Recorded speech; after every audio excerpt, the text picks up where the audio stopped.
My dad passed away when I was only 1. It's been me and my mom ever since. As you can guess, my mom and I were very close. When I was a sophomore in high school, my mom got a part-time job as a gym teacher at my school. I supported her when she asked if I would be comfortable with it. It was extremely uncomfortable when guys would make comments on my mom's appearance. It also gave ammo to Brad, who bullied me in high school. He would make inappropriate comments about her towards me. Brad was a year ahead of me, so I thought I was finally rid of him after he graduated. I was wrong. When I became a senior, my mom started going out very often. Initially, I was happy for her because I wanted her to find someone nice. However, it came to a point where barely got any time together. To be frank, I thought she was avoiding me. This was because whenever I tried to make plans with her, she had already made plans before. I sort of kept it to myself because I didn't want to come off needy. I didn't complain when she missed my birthday because she was out all night. When she tried to apologize the next day, I told her it was okay. After 6 months of this behavior, I decided to take action. I asked my mom if we could have dinner together, just the two of us. She said she was too busy. I got fed up and told her to stop ignoring me. She said that she wasn't ignoring me but that she had a life to live. That really hurt me a lot. Out of anger, I started to ignore her for a few days. After those days passed, she finally apologized to me. However, she said she needed to talk to me about something important. She wanted to introduce me to her boyfriend at dinner. She didn't sound excited about it. It sounds like she almost dreaded it. When the door rang, my mom opened it up and introduced the guy to me. I was in extreme shock. It was Brad. I almost screamed at my mom, asking her what is he doing here. Brad came forward to acknowledge that this situation was uncomfortable, but he's sorry for how he treated me in school and that he really cares about my mom. My mom asked us to sit and let her explain how this all happened. I remember screaming, "I don't give a fuck about your explanation. You tossed me aside for this piece of shit. You're a pathetic excuse of a mother." My mom then defended him when said, "Don't you dare call him that." She then said she tried to accommodate everyone in this tough situation by keeping the relationship away from me. She then said, "Like it or not, Brad is here to stay. If you don't like it, you're more than welcome to leave." I packed my bags right there and then. I called my grandma and told her about the whole situation. She drove to my house and confronted my mom. After a shouting match between them, I left with my grandma. My mom tried calling me several weeks after, but I blocked her. She tried to visit me, but I called the cops on her. After that, she sort of gave up. It had been 2 years since I'd heard from my mom. Then I get a call from her yesterday. She said it's urgent and we need to meet up. I don't know if I should go. Update. Well, curiosity got the best of me. There was also a burning desire to unload on her. I finally texted back my mom asking where should we meet. She said we could meet for lunch at the restaurant at 12 p.m. I didn't have any class today, so I was good to go. When I arrived at the restaurant, I heard some woman scream my name. It was my mom, who I haven't seen for 2 years. She asked how was I and said she would hug me, but said she knew I would reject it. Her voice was shaking when she asked me to follow her to her table. Unsurprisingly, Brad was sitting there. He didn't even look me in the eye as we sat down. He just nodded his head as if to simply acknowledge my arrival. As my mom sat down, she started shooting out multiple questions. "What you've been up to? Are you in school? How's it going?" I got annoyed and told her stop wasting my time with these questions. "What do you want from me?" She responded, "Well, before we tell you, can we explain how all of this happened?" I said sure. For those of you asking me to get her ass in trouble with the school board. I hate to break it to you, but they never interacted with each other when Brad was in school. Brad only knew about her because his friends would take pictures of her before gym class started and share them with everyone. It was Brad who approached her at a bar. She didn't recognize him. So he told her he went to the high school she works at and graduated recently. My mom was lonely and jokingly told him she wouldn't tell anyone that he wasn't 21 as long as he hung out with her. They exchanged numbers and made a promise to hang out with each other. She said she knew that I wouldn't be comfortable with her seeing a peer of mine. So she kept it a secret and convinced herself it was going to be a short and casual relationship. Eventually, the relationship got serious. When she was hanging out at his house, she asked him about introducing him to me. He told her it wasn't a good idea. She responded by saying, "I'll get over the age gap relationship." He was forced to come clean about the relationship I had with him in high school. That's when my mom started tearing up and her voice was shaking. She said she was in shock about what she had done. She couldn't sleep at night because of the guilt. She couldn't even look at me without feeling immense guilt. She had him blocked on her phone.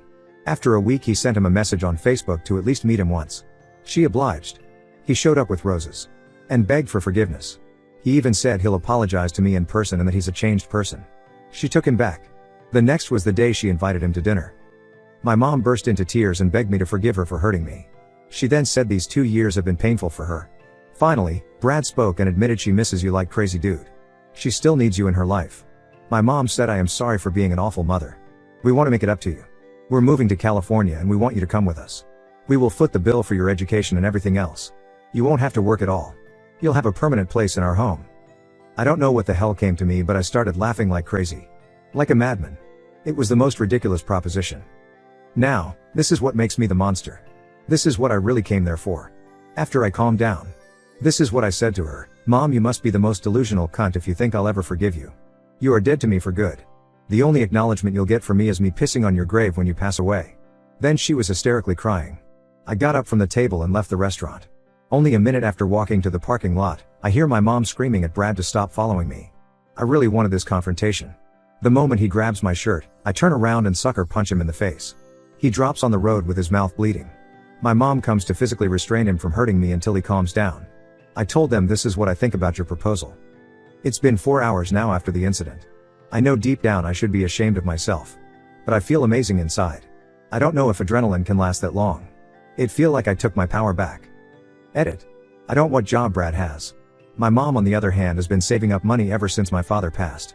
I remember her telling me if I got good grades she'll take out a loan for me to pay for my school and pay it back herself. Story 2. My best friend from childhood invited me to her wedding but forgot to assign me a seat. I spent the night alone in a separate room. My childhood best friend, 23F, got married this weekend and I was so excited to be there to support her on her big day. I'm a chocolatier, so the bride asked me if I could create the wedding favors and dessert table. I was ecstatic to help with the wedding and went above and beyond to create a gorgeous table that was a huge hit on the day. I was told early on that the wedding was over budget and to keep costs low, my boyfriend was not invited.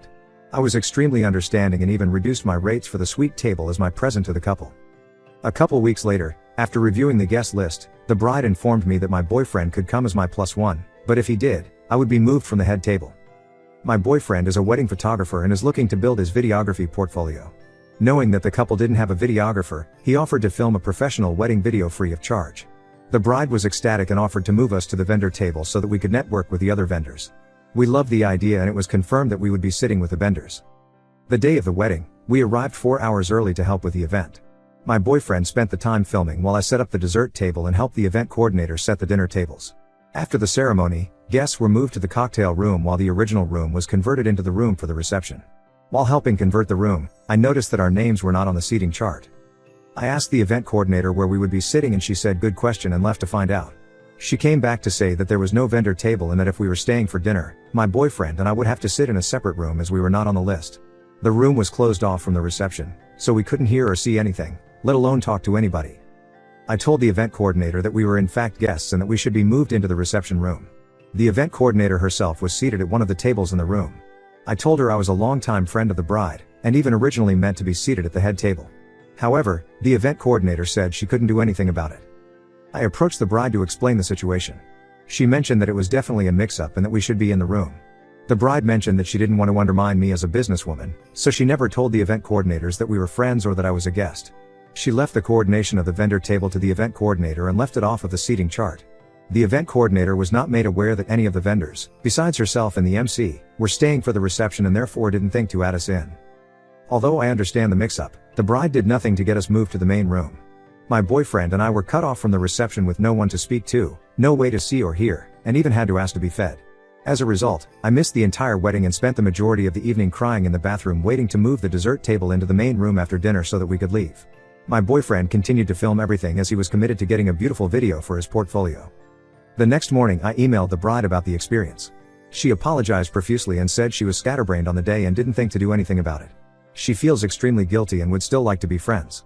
I would like to forgive her, but I am still extremely hurt. Update 1.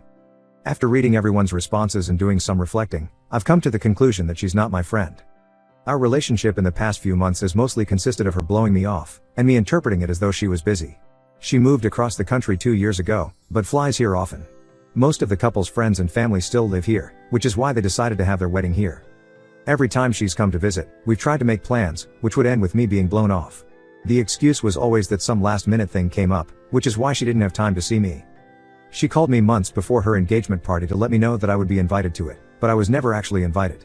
I responded to pictures of it online, just saying gorgeous, and she explained that I wasn't invited because her mill planned it and didn't know her friends. Moral of the story, the only time I've seen her within the past year was to do a free tasting for her wedding after she mentioned that she would not finalize her order without a tasting.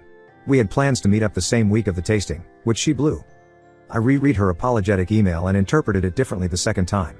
The email mainly followed the structure of, excuse /, but that's not an excuse. In one section, She wrote that although she would still like to be friends, she understands that I may not want to, and that's fine. To me it seemed as though she was saying she wouldn't care if we were to no longer be friends. At the end of the email, she added, "P.S. We would still like the video," despite making it a point prior to the wedding to let my boyfriend and I know that she couldn't care less about the wedding video. Although she mentioned in her email that she would make it up to me, I haven't heard a word from her since I responded back to her email naively accepting the apology the day after the wedding. I watched my boyfriend's rough edit of the wedding video this week and listened to her speech. She added a section where she thanked her friends for transcending the lines of friends and family. She called out a long list of names from the friend group. Mine wasn't included, which sealed the deal for me. Especially since I was so involved in the preparation of the wedding that she wouldn't have just forgotten my name. Moving forward, I will be a lot more cautious with my circle, and I'll definitely be more strict with doing business with friends, no more paying out of pocket. My boyfriend has agreed to not go out of his way to send her the video. If she asks for it, he will send a link to a shortened version on his website. I couldn't convince him to add a watermark, although that was my favorite solution. Thanks everyone for your recommendations. So, we'll see if she comes around in a month or so. I will definitely not be reaching out.